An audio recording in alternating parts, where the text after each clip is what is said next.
বিয়ে করার মতো টাকা পয়সা তো আমার কাছে নাই। বাবা মা কি কোনো রকম ইভেন্ট ছাড়া বিয়ে করানোর জন্য রাজি হবে?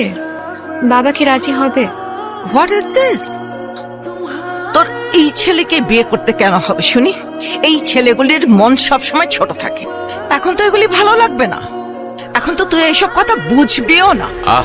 বাদ দাও না, বিয়েটা আমার বাড়িতেই হবে। জীবনে যা চেয়েছি তা পেলাম তো। তুমি চাকরি পেলে, আমরা বিয়ে করলাম। কি অবস্থা? রাস্তায় জ্যাম ছিল নাকি অনেক? ফ্রেশ হয়ে নাও, আমি খাবার গরম করে দিচ্ছি। বিরিয়ানি গন্ধ পাচ্ছি। প্রথম বিবাহ বার্ষিকী, মেয়েটা সন্ধ্যা থেকে সেজেগুজে বসে আছে। মানুষের অফিস ছুটি হয় 5টায়। আল্লাহ জানে এই ছেলের কপালে কি আছে। সো সরি, আমি কানে ধরতেছি না। বিশ্বাস করো আমি ভুলে গেছিলাম। আর শোনেন, কালকে ফার্স্ট থিং অফিসে এসে ওটা ডিলিট করবেন এবং নতুন অ্যাডমিন অ্যাড করবেন। ওকে বস, চলেন। স্যার বাসায় যাবেন না? আপনি এখনো অফিসে কি করছেন? সবাই তো চলে গেছে। পার্সোনালি আপনার খেয়াল রাখা। আমার খেয়াল আপনাকে রাখতে হবে না, আমি নিজের খেয়াল নিজে রাখতে পারি। ম্যাম, আমি টুম্পা বলছি, স্যারের অ্যাসিস্ট্যান্ট। কেমন আছেন? আচ্ছা, শান্তনু কোথায়? স্যার তো ডেস্কে নেই। অনেক রাত হয়ে গেছে, ফোন ধরছে না, তাই একটু চিন্তা হচ্ছে। অফিসে তো কেউই নেই, সবাই বাসায় চলে গেছে, শুধু স্যার আর আমি একা। আপনি কোনো চিন্তা করবেন না ম্যাম, আমি নিজে গিয়ে স্যারকে ড্রপ করে আসবো। কি ব্যাপার, তুমি অফিসে? কোনো সমস্যা? তোমার সাথে একটু আলাপ ছিল। তো সেটা বাসায় বলতে পারতে না? আমাকে সুযোগ দিচ্ছ তুমি? সেদিন গভীর রাতে ক্লান্ত হয়ে বাসায় ফেরো, আমি সুযোগটা কোথায় পাচ্ছি একটু বলবে? আচ্ছা বাবা, I am sorry. Oh my god ma'am, আপনি? ভালো আছেন? জি ম্যাম, ভালো আছি। স্যার, আপনার ফোনটা কি আমার কাছেই রাখবো নাকি আপনাকে দেব? আমার ফোন আপনার কাছে কেন? ম্যাম, আর বলবেন না, এত ভুলো মন আছে। যদি একবার মনোযোগী হয়, পৃথিবীর সব কিছু মাথা থেকে চলে যায়। তাই এত চাপে থাকে সে? টুম্পা, আপনি একটু বলবেন আমাদের দুজনকে দুটা কফি দিতে? স্যার, এখন তো লাঞ্চ টাইম হয়ে গেছে প্রায়। আজকে লাঞ্চে মেবি মাছ থাকবে। আপনি কি মাছের কাটা বেছে খেতে পারবেন নাকি আমি আপনাকে? না না না না না, প্লিজ যান, বলেন যে একটু পানি দিয়ে দিতে, প্লিজ প্লিজ। সেদিন তোমাকে ফোন করেছিলাম, সেই ধরেছিল। বললো অফিসে নাকি তুমি আর সে ছাড়া কেউ নাই। না মানে আচ্ছা, আমি এখন আসি। কি জানি বলবে। এখন আর মুড নাই, বাসায় আসো তারপর কথা বলি। স্যার আপনার বাসা থেকে ফোন করেছিল, আপনি সম্ভবত ফোনটা রিসিভ করছেন। আচ্ছা ঠিক আছে, আমি ফোন দিচ্ছি। জি, আসসালামু আলাইকুম।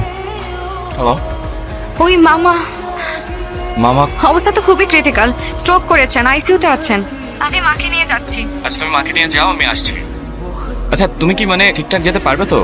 হ্যাঁ হ্যাঁ পারবো। স্যার, ক্লায়েন্টও চলে আসছে। ক্লায়েন্ট মানে কোন ক্লায়েন্ট? ওই যে এসএনএম গ্রুপ, আজকে না আমাদের পাইলট প্রজেক্ট দেখানোর কথা। ভুলেই গেছিলাম। স্যার আপনি কোথায় যাচ্ছিলেন? বাদ দেন, আগে কাস্টমার বিদায় করি। আজকে ফাইনাল প্রেজেন্টেশন। শান্তনু, 11 কোটি টাকার কাজ, পুরোটাই আপনার উপরে। আপনি আমার সব ভরসা। স্যার একটু আসলাম। স্যার আপনি একটু বাসায় ফোন করুন এখনই। স্যার স্যার আহা, কোথাও যেতে হবে না, এখান থেকেই ফোন করুন। হ্যালো স্যার, আমার আমার মামা মারা গেছে। কেমন মামা? আহা, আপন মামাই হবে। তাহলে আমাদের প্রেজেন্টেশনের কি হবে স্যার? না না, এসব ভেবে শান্তনু, আপনি বরং সেখানে যান। আপনার সেখানে যাওয়া দরকার। আজকে আমি যদি মরে যাই তাহলে প্রজেক্টের কি হবে? স্যার আমি কাজটা শেষ করে যাই স্যার। দেখেন, যেটা ভালো মনে করেন। আসি স্যার, সালাম। ছেলেটা কাজের প্রতি যেমন দায়িত্বশীল, আল্লাহ নিশ্চয়ই তার প্রতিদান তাকে দেবে।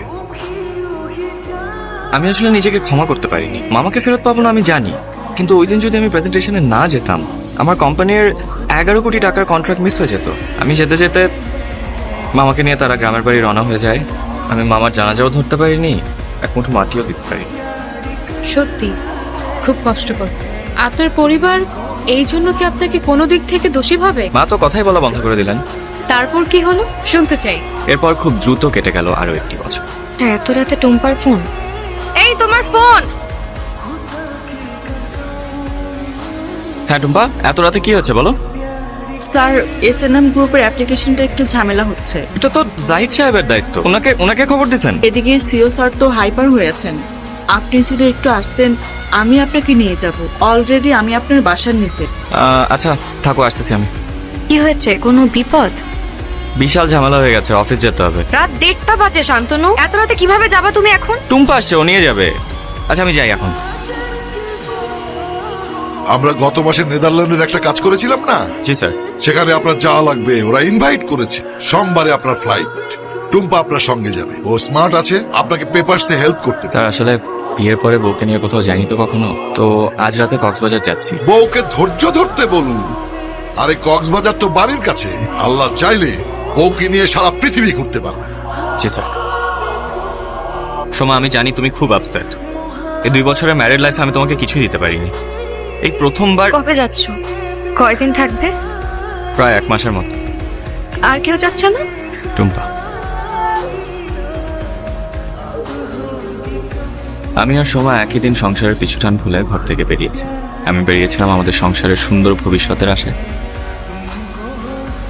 আমি রওনা হওয়ার পরপরই সোমা আমার সাথে যোগাযোগ বন্ধ করে দেয়। সোমা আমার সাথে আর সংসার করতে চায় না। আমি যখন কর্মক্ষেত্রে পুরো বিশ্ব জয় করে দেশে ফিরলাম, আমাকে ওয়েলকাম জানাতে অপেক্ষা করছিল ডিভোর্স লেটার। রাগ করে মাও চলে গেল, তার সাথে স্ত্রীও। আচ্ছা, সেই টুম্পা মেয়েটা আসলে টুম্পা আমাকে খুব রেসপেক্ট করতো। এদেশের কোন সেক্টরে নারীরা কাজ করছে না বলুন তো? সহকর্মী নারী হবে বলেই এরকম চিন্তা কেন মাথায় আসবে? সিএম টার্নিং অ্যাওয়ার্ড অর্জন করেছেন বাংলাদেশের খুলনার ছেলে শান্তনু সারওয়ার। এর অনেক ধারণাকে আমূল পরিবর্তন করতে সক্ষম। এখন তো তুমি অনেক বড় লোক। নিচে আমার সিএনজি দাঁড়িয়ে আছে, যাও ভাড়াটা দিয়ে আসো। কি অবস্থা করে রেখেছো ঘরের?